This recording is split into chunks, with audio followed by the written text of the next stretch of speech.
teman-teman mahasiswa semua. Mungkin untuk situasi yang lebih santai kita terbuka dulu abang tadi ya. Sudah begini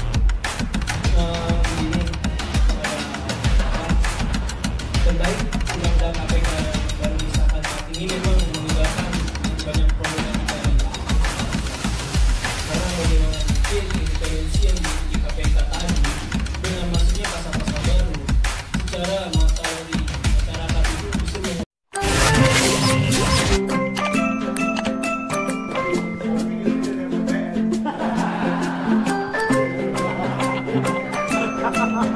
justru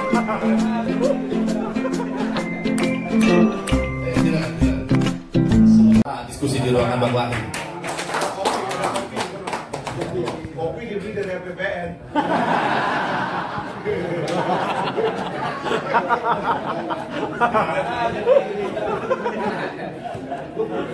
Silakan. Assalamualaikum warahmatullahi wabarakatuh. Salam sejahtera untuk kita semua. Yang saya hormati para anggota Dewan Perwakilan Rakyat, moderator, rekan-rekan pers, dan teman-teman mahasiswa semua. Mungkin untuk situasi yang lebih santai kita tepuk tangan dulu untuk abang tadi ya. Terima kasih bang. Begini kepada Bapak terkait Undang-Undang KPK yang baru disahkan saat ini memang meninggalkan begitu banyak problematika di mata rakyat. Karena bagaimana mungkin independensi yang dimiliki KPK tadi dengan masuknya pasal-pasal baru secara mata dari masyarakat itu justru mengurangi Pak independensi. Contohnya saja, oke, saya menerima kalau memang ada Dewan Pengawas, karena kalau mengutip dari narasumber yang di ILC itu memang di Hong Kong itu ada kan.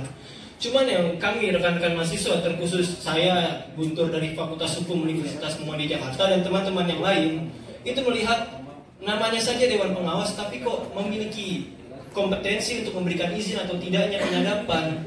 Karena kita berbicara tentang independensi Pak. Soalnya jujur saja memang secara data yang banyak korupsi itu memang mungkin ya, saya kata mungkin itu memang kaum-kaum elit. Begitu. Kalau memang kita izin dulu kepada Dewan Pengawas yang toh itu Dewan Pengawas berasal dari usulan DPR dan Presiden, tentu secara peluang semakin sedikit yang korupsi. Karena memang secara perspektif politik tentu ini ada yang mau nyadap kamu nih, ntar tolong ya obrolannya yang biasa-biasa aja ya. Kan bisa saja seperti itu. Maka dari itu Bapak tolonglah diberikan alasan yang jelas ke kami gitu. Lalu terkait dengan pasal-pasal yang lain, pasal 3 kalau saya baca itu, bahwasanya KPK ini di bawah kekuasaan eksekutif. Di mana letak independensinya gitu. Soalnya berbicara tentang independensi maka tidak ada atasan yang mengatur seperti instansi yang lain. Kalau memang di bawah presiden, tentu itu bukan lembaga independensi lagi. Kalau terkait tadi permasalahan dari Bapak Komisi 3 kalau tidak salah, yang mengatakan bahwasanya problematika yang di KPK ini, contohnya gaji penyidik KPK itu besar dibanding penyidik-penyidik polisi. Maksud saya itu kita buat saja undang-undang yang berkaitan dengan gajinya yang segini gitu. Karena kan berbicara, kalau istilah latinnya itu adalah suara rakyat itu adalah suara Tuhan. Maksud saya begini Pak, tolong Bapak berikan, kasih alasan ke kami, baik yang ada di sini dan di luar. Apalagi yang sama kami garis bawahi terkhusus di mahasiswa Universitas Muhammadiyah Jakarta itu terkait Dewan Pengawas yang mempunyai kompetensi memberikan izin kepada komisioner KPK atau penyidiknya. Itu saja sih poin yang paling penting dari perwakilan kami Universitas Muhammadiyah Jakarta. Mengapa boleh Dewan Pengawas mempunyai kompetensi? Itu kan semakin peluang untuk mereka tidak korupsi semakin besar, karena kan akan ada nanti kong-kali-kong kan begitu. Jadi sekian, mohon maaf bila ada salah kata. Wassalamualaikum warahmatullahi wabarakatuh. Waalaikumsalam. Ini 3 cukup ya. Nanti disambung kita Bang Fahri ya, teman-teman. Yang baik, pemerhati yang baik. Biasanya orang pinter itu nggak mau dengar orang lain. Tapi kalau Bang Fahri ini ternyata masih mau mendengar. Ini yang menjadi pembelajaran bagi kita semua. Berikutnya, abang ini sangat berani menyatakan yang benar, berani untuk tidak populer. Ini yang saya katakan, bangsa ini kalau punya banyak Bang Fahri, Pak Jokowi nggak begitu kerepotan. Kenapa begitu?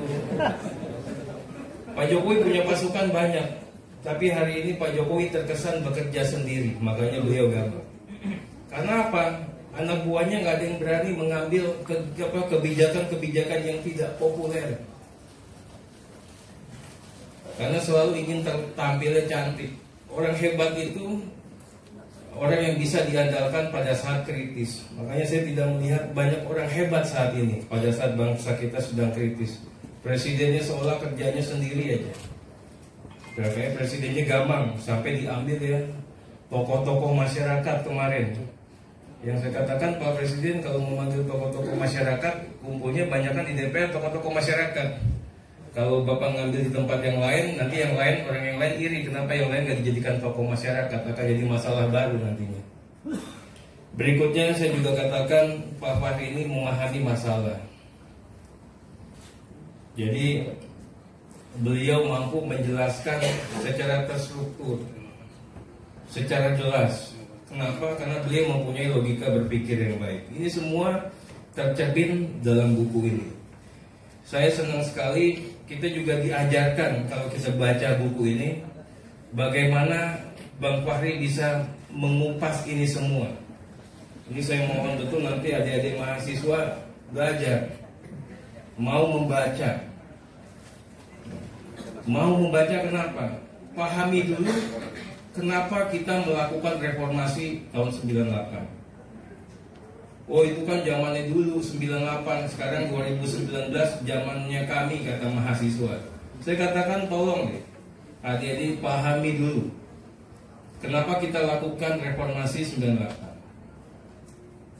Kemudian pahami dulu apa sih yang dimaksudkan oleh masa transisi. Di buku ini diulas dengan begitu detail. Masa transisi tidak hanya bagaimana kita mencermati, mengurai perjuangan masa lalu, tidak hanya memperlihatkan ya upaya besar kita untuk meninggalkan masa lalu, tidak hanya untuk melihat dan meracik bagaimana kehidupan yang ideal untuk ke depan, bagaimana melihat konsep negara hukum modern menurut versinya kita yang bahasanya berkeindonesiaan, bagaimana juga mendiferensiasi rezim yang dulu dan bahkan kebablasan, sehingga membuat anasir-anasir yang sebenarnya nggak patut kembali. Yang sana orde yang nggak benar, yang ini salah dan sebagainya.